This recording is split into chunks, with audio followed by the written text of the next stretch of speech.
धर्मस्य मूलम अर्थम, अर्थस्य मूलम कामम। ये आप जानते हैं चाणक्य का सूत्र है, धर्मस्य मूलम अर्थम, अर्थस्य मूलम कामम। इसका सीधा सा अर्थ है कि धर्म के मूल में अर्थ है, माने अर्थ कमजोर हुआ तो धर्म अपने आप कमजोर होता है। अगर अर्थव्यवस्था ठीक नहीं है तो धर्म पालन नहीं होता। भूखे लोग मंदिर नहीं बनाते और भूखे लोग भजन भी नहीं करते। पेट भरा हुआ होना चाहिए, समृद्धि होनी चाहिए, तब मंदिर बनते हैं, तब मठ बनते हैं, संस्थाएं बनती हैं, धार्मिक काम होते हैं। तो अर्थ जितना मजबूत होगा धर्म उतना फैलेगा, अर्थ जितना कमजोर होगा धर्म उतना कमजोर होगा। भारत जब जब आर्थिक रूप से मजबूत था तो भारत की धर्म ध्वजा पूरी दुनिया में फैलती थी। भारत सोने की चिड़िया जब था तो भारत का धर्म दुनिया के 50 देशों में गया। बौद्ध धर्म गया, जैन धर्म गया, सनातन धर्म गया। और ये दुनिया भर में देखा जाता है, जिन देशों की अर्थव्यवस्था कमजोर है उन देशों का धर्म कमजोर ही होता है।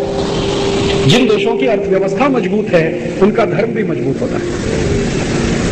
आप देख लो, यूरोप और अमेरिका की अर्थव्यवस्था मजबूत है तो ईसाईयत पूरी ताकत से लगी हुई है सारी दुनिया में। अरब देशों की अर्थव्यवस्था पिछले 30 साल में मजबूत हुई है। 30 साल पहले तो उनको कोई जानता पहचानता नहीं था, 30 साल में उनकी अर्थव्यवस्था मजबूत हुई है। तो इस्लाम को देख लो आप, कैसी ताकत से दुनिया के सामने अभी खड़ा हो रहा है। आज का अखबार आप पढ़ो तो जॉर्ज बुश को धमकी दे रहा है अल जवाहिरी, एक इस्लामिक आतंकवादी संगठन का कार्यकर्ता, अमेरिका के राष्ट्रपति को धमकी दे रहा है क्योंकि उसकी आर्थिक ताकत इतनी मजबूत है। उसको मालूम है कि उसके देश में से कितना पेट्रोल और डीजल दुनिया भर में बिक रहा है और कितनी इनकम उसको आ रही है। उसकी ताकत पर वो जॉर्ज बुश को धमकी दे रहा है। और हमारे देश के प्रधानमंत्री और राष्ट्रपति का तो दम निकल जाता है हिंदू भारतीय शब्दों का उपयोग करने में। क्यों? आपकी आर्थिक शक्ति कमजोर है तो धर्म तो कमजोर होने ही वाला है। हमारी आर्थिक शक्ति इतनी कमजोर है कि अमेरिका अगर हमको कर्ज देना बंद कर दे तो यहां बजट नहीं बन सकता इस देश का। महाराष्ट्र सरकार अगर कल से संकल्प ले ले कि कर्ज नहीं लेंगे तो महाराष्ट्र के सरकारी कर्मचारियों को पगार नहीं मिल सकती, इतना कमजोर है महाराष्ट्र। 1 लाख करोड़ रुपए का कर्ज है महाराष्ट्र पर और 1 साल की जो आमदनी है महाराष्ट्र की उसका 50% कर्जे के ब्याज में खर्च हो रहा है महाराष्ट्र। तो हम कर्ज आधारित अर्थव्यवस्था चलाते हैं और जो कर्जदार होता है वो सबसे कमजोर होता है, साहूकार के सामने आंख में आंख डाल के बात नहीं कर सकता। तो चूंकि हमारी अर्थव्यवस्था कमजोर है इसलिए धर्म भी कमजोर है। और जिन देशों का धर्म कमजोर होता है वहीं के नेता धर्मनिरपेक्षता की बात करने लगते हैं। हमारे जितने नेता धर्मनिरपेक्षता का उच्चारण करते हैं ना सवेरे से शाम तक, दुनिया में कोई देश में नहीं होता ये उच्चारण।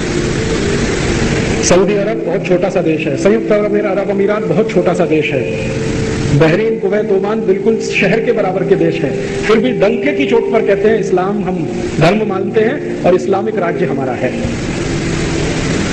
और आप संयुक्त अरब अमीरात या जैसे किसी भी देश में चले जाइए, मस्जिद में अजान जब होगी तो सारी दुकानें बंद करनी ही पड़ती हैं, भले आप हिंदू हो या ईसाई हो।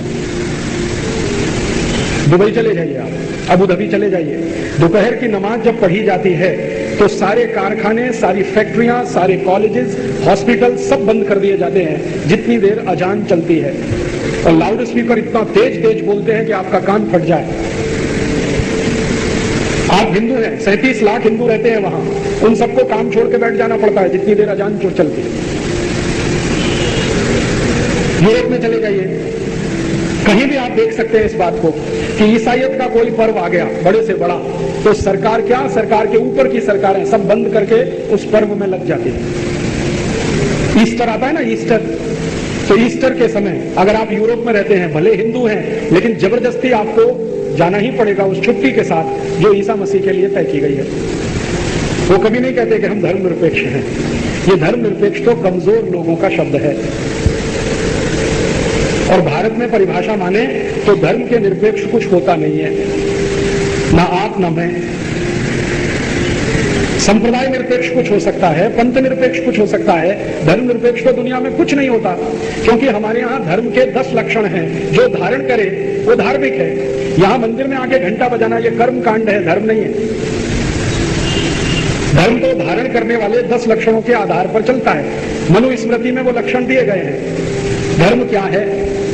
जो व्यक्ति उसको धारण करे उसके 10 लक्षण हैं, वही धार्मिक है। वो हिंदू हो, मुसलमान हो, ईसाई हो, पारसी हो, इससे कोई लेना देना नहीं है। जो उन लक्षणों को धारण करे वो धार्मिक है, ये हमारी परिभाषा है।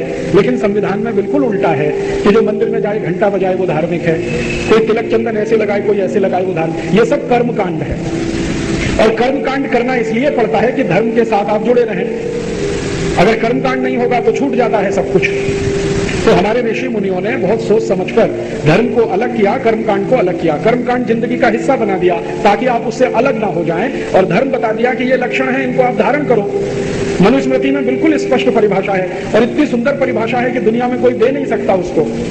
पूरे ब्रह्मांड के लिए वही है, और वो मनुष्य के लिए नहीं है, मनुष्यतर प्राणियों के लिए भी वही परिभाषा है। पशु है, पक्षी है, कीड़े हैं, मकोड़े हैं, चींटी है, हाथी है, सबके लिए वही है। तो हमारे यहाँ तो अगर धर्म के निरपेक्ष आप चले जाएं तो ये ब्रह्मांड ही रसातल पे चला जाए, दुनिया ही नहीं चलेगी। तो भारत में तो धर्म निरपेक्ष कुछ नहीं हो सकता। यहाँ कुछ हो सकता है तो पंथ निरपेक्ष हो सकता है कि सरकार पंथ निरपेक्ष है, इस पंथ का भी नहीं मानती, उसका भी नहीं मानती, इस संप्रदाय का भी नहीं मानती, उस संप्रदाय का भी नहीं मानती। तो धर्म निरपेक्ष होना तो संभव ही नहीं है, भारत के ही लिए नहीं, दुनिया में किसी के लिए भी। ईसाइयत भी धर्म निरपेक्ष नहीं हो सकते, नहीं तो डूब जाएगा सब कुछ। इस्लाम भी धर्म निरपेक्ष नहीं हो सकता क्योंकि सब डूब जाएगा। धर्म निरपेक्ष तो दुनिया में कुछ नहीं हो सकता, जो है वो धर्म के सापेक्ष ही हो सकता है, निरपेक्ष तो कुछ नहीं हो सकता। संप्रदाय निरपेक्ष कुछ हो सकता है, पंथ निरपेक्ष कुछ हो सकता है, लेकिन हमारे नेताओं को तो ये बात करने में भी डर लगता है।